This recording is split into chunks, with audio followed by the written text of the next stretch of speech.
All right, back again, ladies and gents. Got another episode right now. And to start things off, listen to this.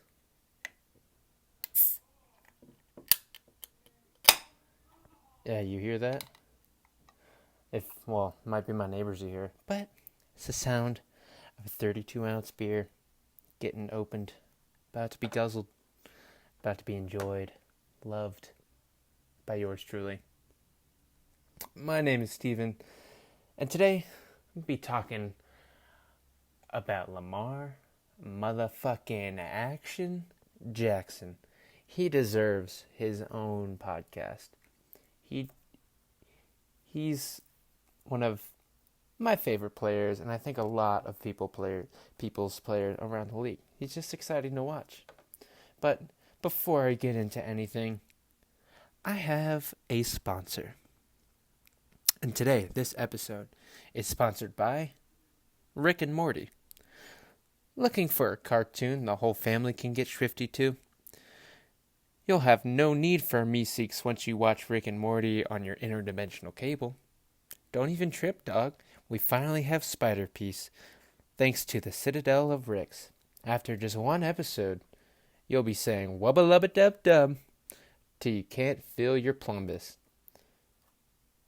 You'll be willing to play 25 schmeckles for the laughs you receive. So nestle up on your couch and enjoy your little bits. You fucking bitch as you watch Rick and Morty. I think I read that wrong. Anyways, what a great read. Definitely wasn't reaching on some of those puns. Totally real natural. Flowed right off the tongue. Just like that beer just flowed down my throat. Yeah, just another sip. Also, we're brought to you by my Venmo account. If you want to give me money, hit me up on Venmo at Steven-Owings-1, spelled out STEPHEN-OWINGS-1. The number 1. All right. Now, to get into things, where do I start? Because there's a lot to talk about with Lamar. First of all, I was right about him. Coming out of the draft, or I guess before the draft, I wanted the Ravens to take a quarterback. I didn't think they would because they like to mess things up. But I was kind of on the fence. Would I rather have Lamar Jackson or would I rather have Baker Mayfield? I ended up with Lamar Jackson. And come draft day, and the reason was because anytime you watch a game of his, he's the best guy on the field, like by far. Like it's not even close. Whenever he was playing, he was the best guy, no matter who he played. And I think, I'm no scout, but doing the eyeball test, I think that's number 1. You need a guy where you watch him, you say, this is the guy. This guy's the shit. And Lamar, he is that guy. So I'm going to go through some stats.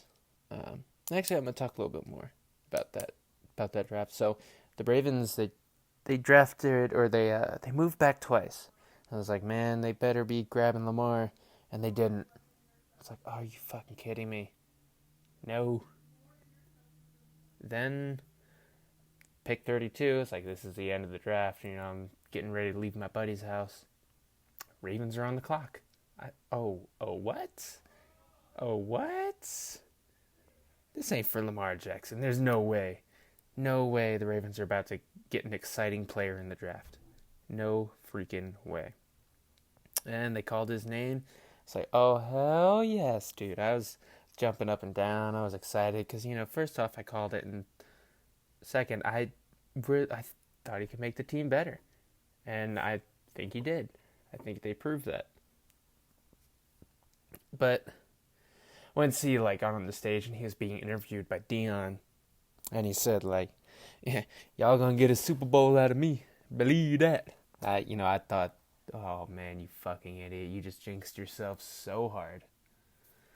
Another sip of beer.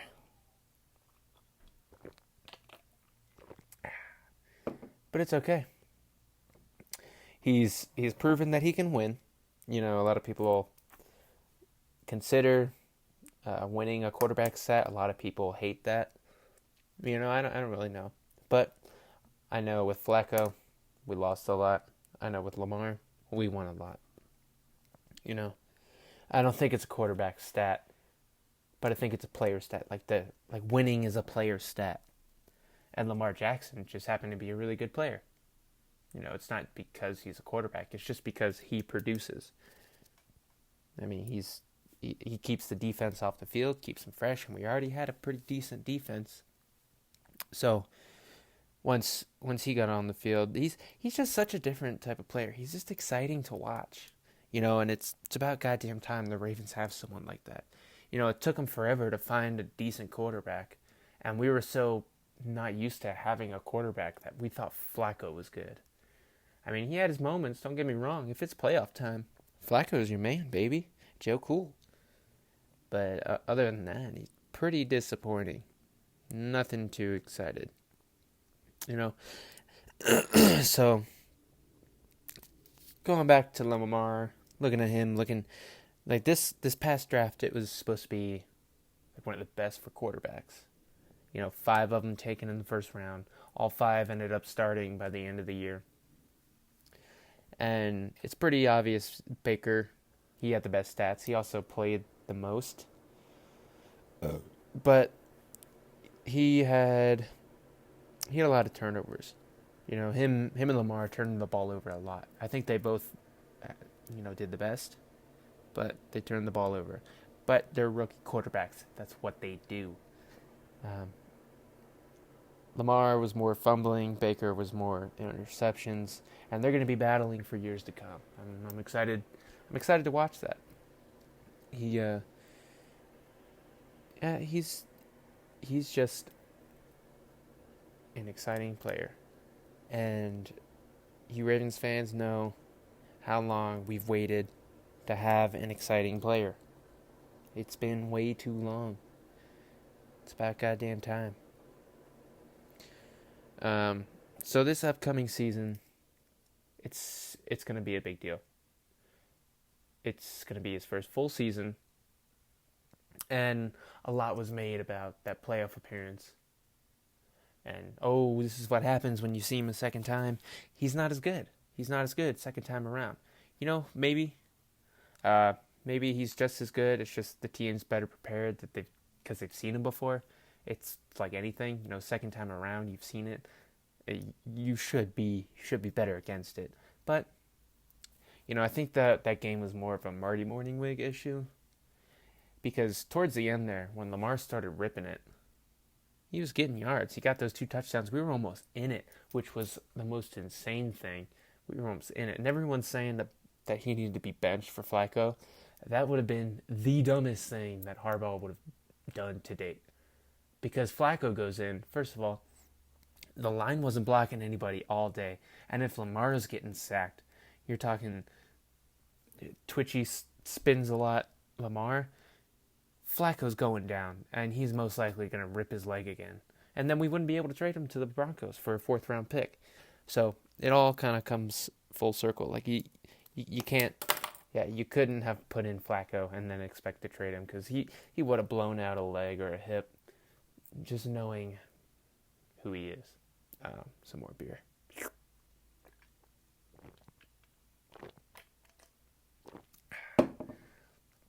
And a lot of people saying like, they were only coming back in that game because the defense let up. Like, no, they were playing the same defense. I think Lamar was just kind of saying fuck it and throwing it up. Sometimes that's what it takes.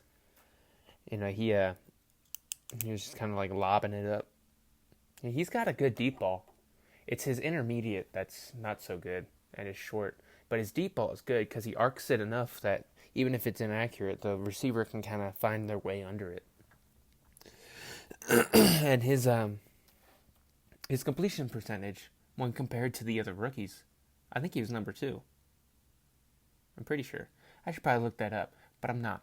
I'm just going to say he was number 2 behind Baker. Everybody else, Sam Darnold, Josh Rosen, Josh Allen, guys with the arms of the decade, No one really said that, but, they were supposed to have the best arm. They were under 60% as well. And I think Lamar is only going to get better. And everyone doubts him. That's kind of why I rooted for him and wanted him to be the Ravens quarterback. Because in college, everyone doubted him. He went out, produced. He ended up. I got the stats here. Like the year he won the Heisman, he passed for 3,543 yards and rushed for, get this, 1,571 yards. Insane. And then the next year, he passed for 3,660 yards, so 100 more yards, a little bit over 100 more yards, and then he ran for 1,601 yards. There's like another 40. So his stats improved after he got his Heisman, but then he wasn't even considered, or I think he was in the running. I don't know, but he didn't win, even though he won in 2016 and then had better stats in 2017, but then didn't win. And so this guy, he's ultra productive. Just looking at the stats. And his 2015, his freshman year, not nearly as good. But you can see he has that developmental year, and then he goes out and wins and improves. And seeing that improvement, like not only seeing it on the field, like just watching him play, but then once you see it on the stat sheet and it confirms what you saw with your eyes, it's awesome. That's what you need to see from a quarterback, really from any type of player. You need to see improvement, because without the improvement, it's, well, how high is this guy's ceiling? Where is it? And with Lamar, I think his ceiling is, in all honesty, Hall of Fame. I'm not like joking. I know I am a homer. I'm drinking purple Kool-Aid, but I think his ceiling is Hall of Fame because he is so elusive, and if they scheme it up right, he can pass for 4,000 yards and he can run for 1,500, without a problem. He's just that good at running. And then going back to that playoff game, Lamar played awful. I mean, the whole team played awful. When I watched the game, every single drive, it came down to a third down, and Lamar Jackson would run it, and he would get the first down. But then there'd be a penalty. It happened like 4 or 5 times where it's like a 3rd and 10, 3rd and 8, and Lamar Jackson just has to take off and run. And he gets the first down. But then there's fucking yellow on the field. And you're like, God damn it, are you kidding me? So he had a good game. I don't know, in my eyes, he had a good game. Receivers, I mean, really just all year, just dropping the ball. That's why Crabtree's out of here. He couldn't catch to save his dick. So I think everyone perceived that game as a negative. I came out looking at it as positive. The fumbles, that's an issue. Hopefully that gets fixed with time. He had having to run around. Like, hopefully when he runs in the pocket, he'll keep the ball tucked in. Because that's really why he fumbled so much. He kept the ball out. Someone could swat it, or he knocked it out with his own knee multiple times. And going back to what I said, Lamar Jackson, Hall of Fame. He is that dynamic. He is that fun to watch. When you're thinking about Hall of Fame, you need that flash, I think, personally. I don't think it's just a stat line. I think you need flash. You need to be you know, someone bigger than the game. That's why I have opinions on some Hall of Famers where it's like Kurt Warner. I don't think he should be in the Hall of Fame. I know he's been on or brought a couple of teams to the Super Bowl, but I'm not sure if that was him. I think if he wasn't in the media, people wouldn't be talking about him like a Hall of Fame guy. But since people see his face every day, every Sunday, pre-game, they're like, "Oh, dude, yeah, I remember Kurt Warner." Like same with Terrell Davis. Like he had 1 year, one awesome year. Yeah, cool. That's not what Hall of Fame needs. Cause when I'm thinking Hall of Fame, I'm thinking in terms of Ravens. So you got Ray Lewis or Jonathan Ogden, Ray Lewis, and Ed Reed. All of those guys, the best at in their respective positions at the time. You know, Jonathan Ogden, just huge mauler, good dude. Ray Lewis, dude sweat through his Hall of Fame jersey. Like he was bigger than the game, and that's something I think Lamar could be. He seems like a good kid every time. He seems humble, which is amazing because he's got the kind of skill set, the flashiness that usually is accompanied with arrogance, and it's great that he didn't do that. And I don't know what it is. I think it's his upbringing. I think him and his mom. I was surprised when I heard that he didn't have an agent. I thought that was kind of crazy. Like, what? This dude's without an agent? His mom's his agent? What? How's that gonna work out?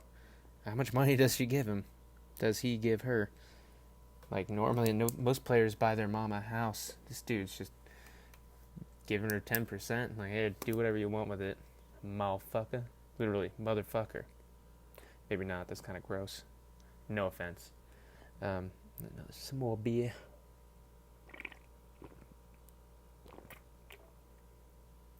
But I am very optimistic for this next year because I think him and Greg Roman are gonna do well.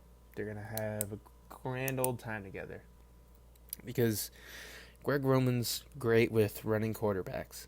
His teams are always good at running. He's never filled up the stat line on passing yards, but after his interviews, he never wants to. That's not his goal. I think with Lamar, he's so dynamic. They're going to be able to, to use the hell out of him, get him wide open in the field. And then with Gus Edwards still rushing up the gut, never getting negative yards. Oh, yeah, that's a recipe that I think will take him a lot of ways. And a lot's said about his accuracy. And sometimes when you see him, you're like, whoa, where were you throwing to, dude? Dude, where were you throwing? Like, he misses just as much as any other quarterback, or at least especially the rookies. He's missing at the same rate. But his misses, man, he's missing them by 5 yards. So everyone's, oh, he's a terrible passer. But he also hits his dudes. He either hits them or he misses them completely. There's no middle ground there. So he, and whenever I see him, whenever he misses a throw like that, it's always in the direction away from the defender, I've noticed. So he's always kind of overcompensating because he knows that he doesn't want to throw that pick. It's obvious that he's conscious about it. Another thing, he never throws to someone who appears covered. So when it comes to the draft, when I do my wide receiver video or podcast, I'm gonna talk about why separation is the number one thing we need to look for in a wide receiver. Hands and all that stuff, but separation specifically. Whether that's using your raw athleticism or route running, separation. Because Lamar never throws to people who appear covered because he's scared to throw the interception because he's coachable. And people have told him, don't do that. Don't you do that, motherfucker. Don't you throw that ball. And he doesn't. He listens and takes coaching, which is something that can't be said about every player. Same with his running. It seemed like he was taking shots first couple games, and then it just became less and less frequent where he would go out of bounds. He would kind of slide down. But even his big shots, They weren't even, to me. It looked like he rolls with the punches, kind of like when he gets hit, he like his body collapses. He becomes like a crash test dummy, or like the running style. I like to call it like Kamara's style, like where it's super well balanced, but they run like they're a drunk driver, as in when a drunk driver gets in an accident, they're unharmed every single time because their body's limp and they don't care. So they're kind of like go with the hit, and you see that a lot with Alvin Kamara, where he'll get hit up high, but the way he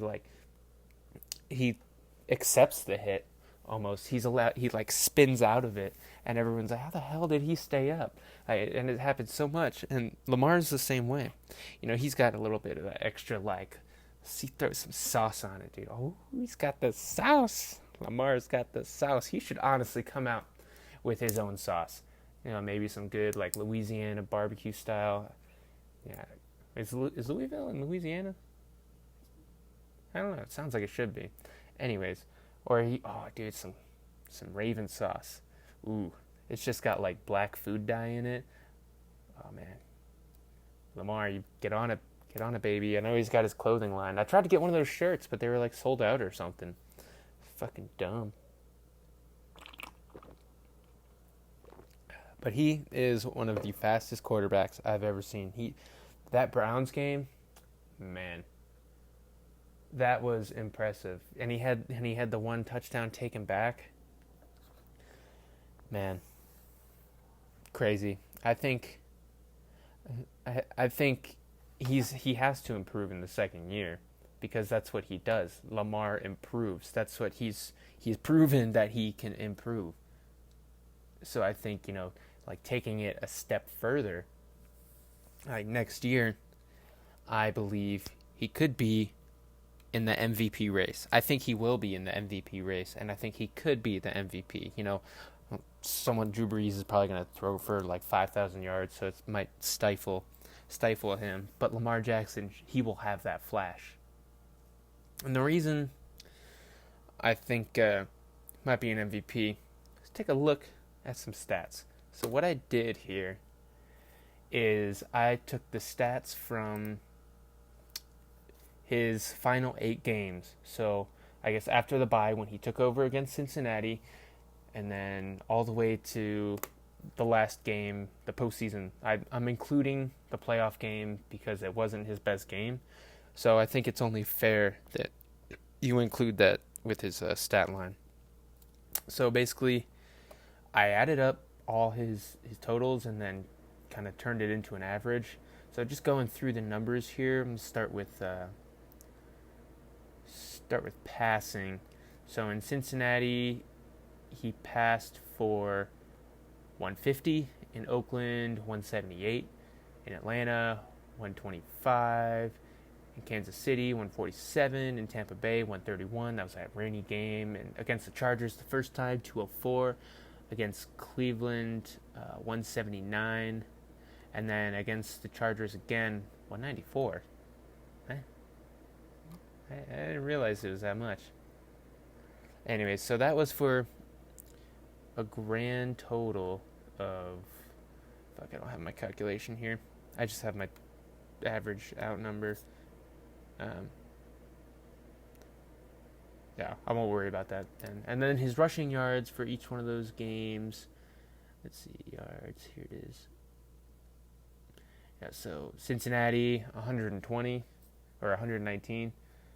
Then Oakland 71, Atlanta 75, Kansas City 67, Tampa Bay 95, the Chargers 39, against the Browns 90, and then against the Chargers second time 54. So it's fairly consistent around that range of, I'd say, 50 to 100. He's right around there every single game. And then passing wise, around 150 to like 170. That's his average range. So if you take those 8 games and then divide it by 8, get the average, and then multiply that by 16.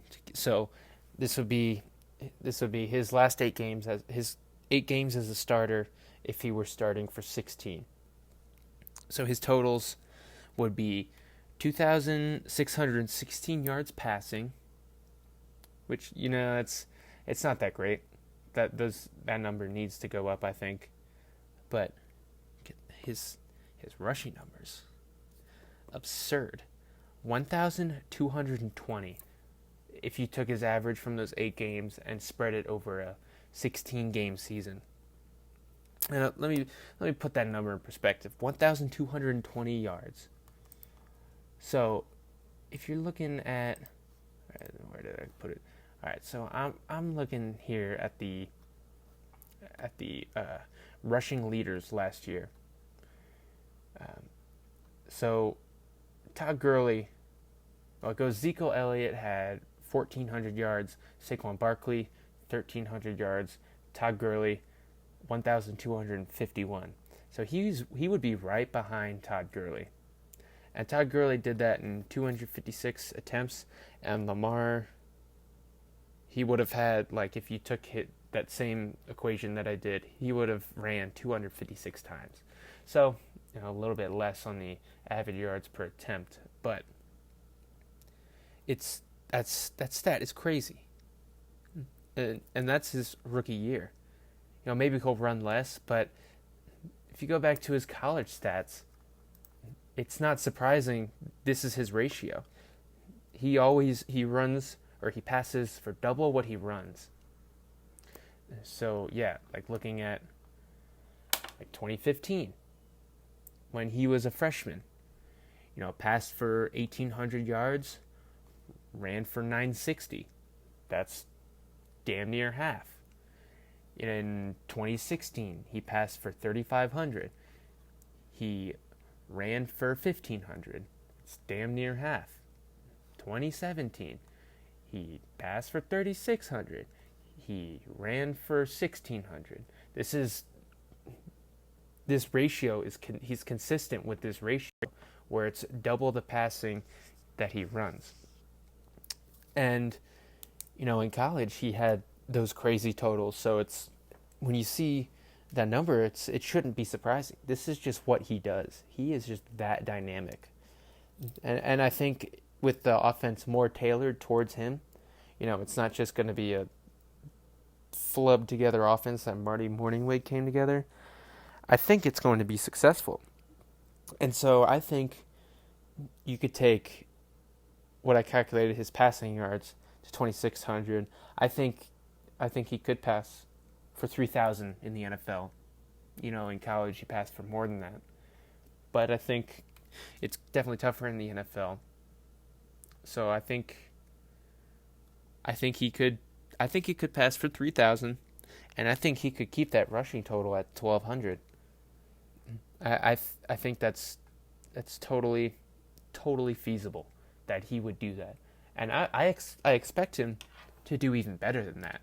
But just expectation-wise, or at least just looking at it face value-wise, it's not too crazy to see him do that.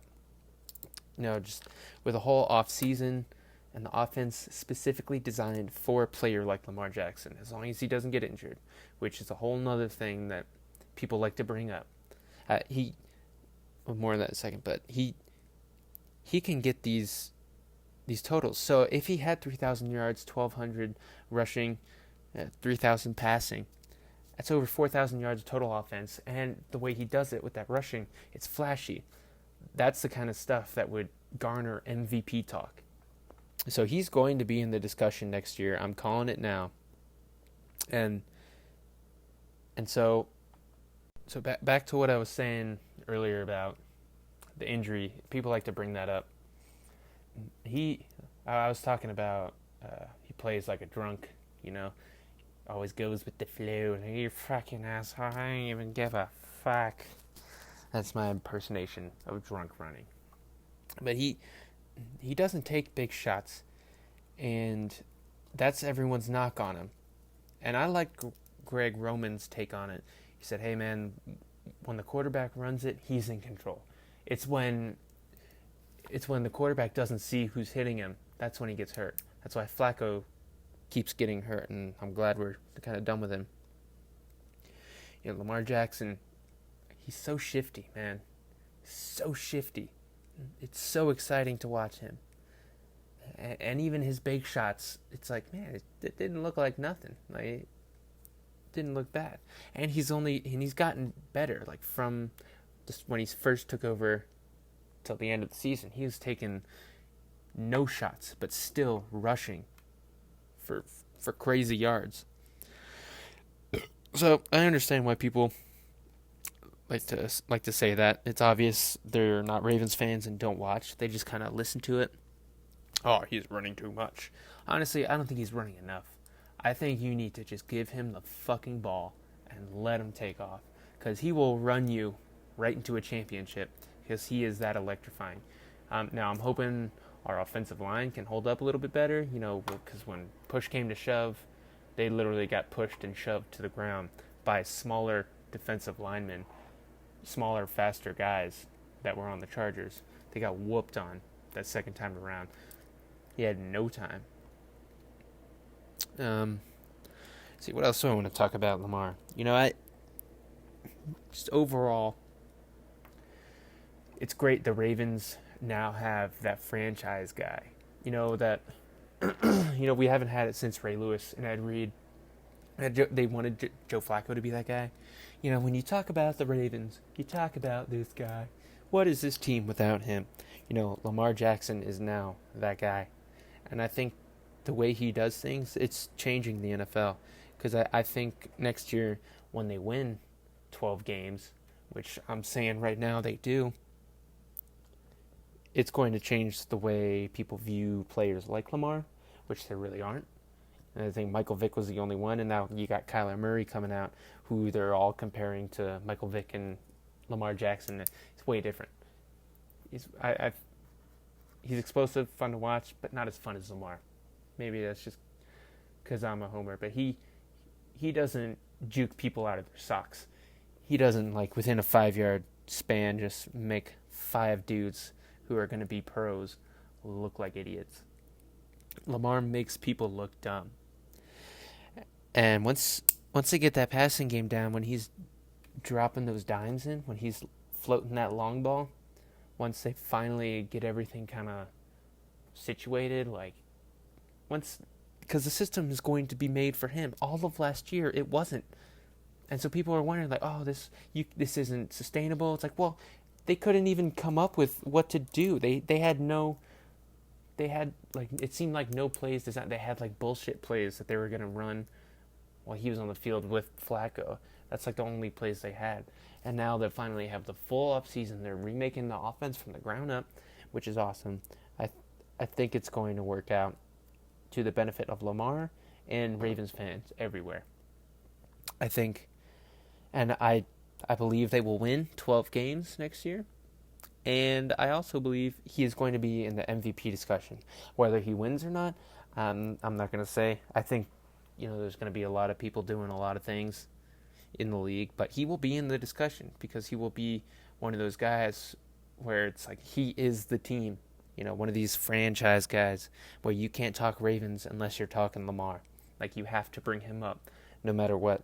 The way it used to be with Ray Lewis. You would always have to bring him up because he was the guy. How do you prepare for him? And it's about time that we got that guy on offense. I'm hoping we get some more guys in the draft that really complement him. What that is. The Ravens, they said we need guys who are more willing to block, catch, route running. In my opinion, they need a running back who's shifty because they already got Gus. They already got a downhill guy. They got Kenneth Dixon, who can't stay healthy, but he's kind of a do anything kind of guy. I'd say middle of the road with a little bit better. He's the jump cut king. I'll just say that. But we need a running back that's either a crazy home run hitter or a guy that just jukes your socks off. Because imagine having to defend against a running back that'll juke your socks off, and then Lamar as well, who will just juke your dick off. Those are really, that's just what I want. And then receivers who get separation, because, like I said before, he doesn't pass to people who are covered. And this draft coming up is filled with those types of receivers, the big-bodied guy that go up and catch everything. Those guys are in every single draft, and none of them ever pan out, except for DeAndre Hopkins. I can't think of any other where it's like, oh man, yeah, they just go up and box out everybody. I think the only one that might do it and have success doing it is J.J. Arcega-Whiteside out of Stanford. The reason I think that is because when I watched a few of his games, he knows how to hand fight. He's good at it. Because when he wasn't catching the touchdown doing that, he was getting a pass interference. Like, not him, but someone, like the defender was caught doing something. So he knows, like, even if he doesn't catch the ball, you're gonna get that yardage. You know, I'll go into that a little bit more on a different episode. But all in all, I love Lamar Jackson. I was high on him coming in. I wanted the Ravens to get him. The Ravens got him, which I was super shocked about because they never do what I want. They never do, man. It's not cool, dude.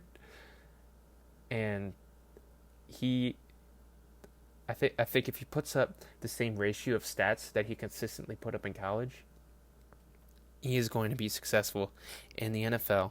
He's going to make the playoffs. I'm hoping, I think his prediction is correct. They're going to get a Super Bowl out of him because I think within the next 3 years, if we still have that good defense and Lamar just goes on a tear and you want his MVP season, he's going to make it to the Super Bowl. Now, if they win or not, I don't know. They might get to a Super Bowl.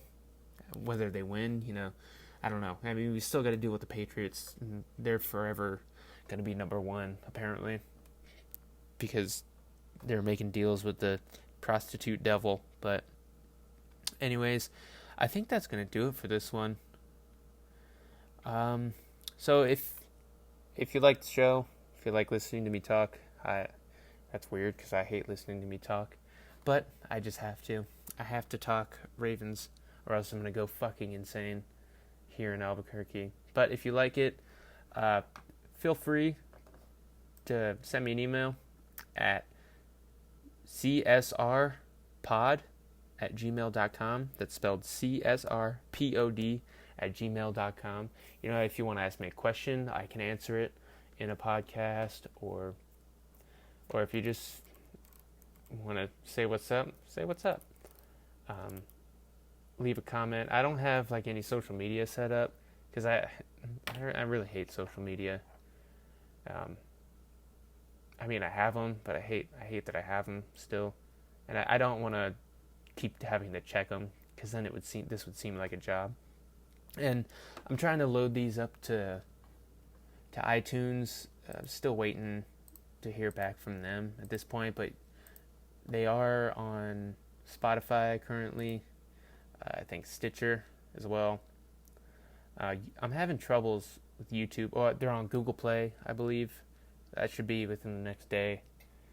And then also YouTube. But YouTube's acting weird. Like, it only pulled up like 2 episodes when it should pull up like 5 that I've made. And it's weird because like when I go to like my account and like try to feature a video, it'll pull up all 5 episodes, but when I try to click on the ones that it's not showing, it just says video doesn't exist. But that's for me to worry about. If you're listening to this, you've obviously found it, and hopefully I would have figured out all of these issues. And once again, if you want to help donate to the show and subsequently me, feel free to donate to my Venmo, Stephen-Owings-1. I spell it out, STEPHEN-OWINGS-1. And that's on Venmo. All right. Thank you. I will come out with another episode soon. There, buddy. Bye-bye now.